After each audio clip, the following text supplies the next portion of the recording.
Apostle? No? Batanong. Apostle is directed siya kay Jesus Christ. No? The disciple ni Jesus Christ. Nag-release si Jesus Christ. Muna na. Kini mga, sila Timothy, mga, ano na siya, mga disciple sa mga apostol. Okay? And Timothy, nakuha siya impact sa early Christianity. No? As gikan sa iyang pagkabatano, no? Matod pa sa range, they try to search kung saan mga probability sa age ni Timothy when he was discipled by Paul, no? Mo age siya mga 16, 17. Teenager. No? Timana na to, mga people. Teenager pa si Timothy na nagsugod siya ng alagad sa Ginoo. No?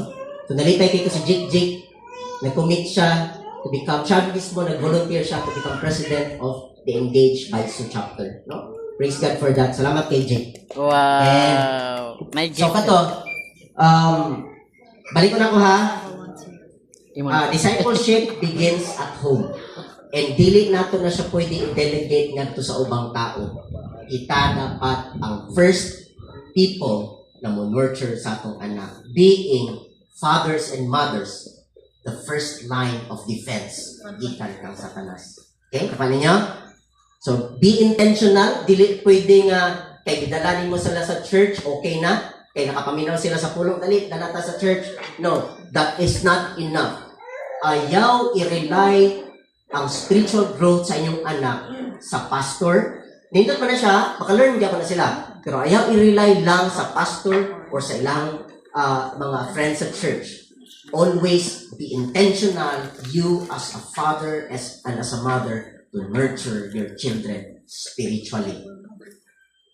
We don't only teach them the Word of God, as mo ni siya itong second point, but also we show them how to read the Word of God. We don't just teach them to pray, but we show them how to pray. Nakuha ninyo?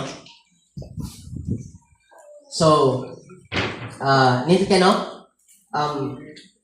Akong advice, no? Set rhythms. When you say set rhythms, kasabot mo rhythm sa song.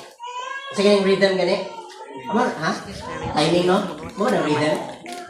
Ang set rhythm, meaning consistency.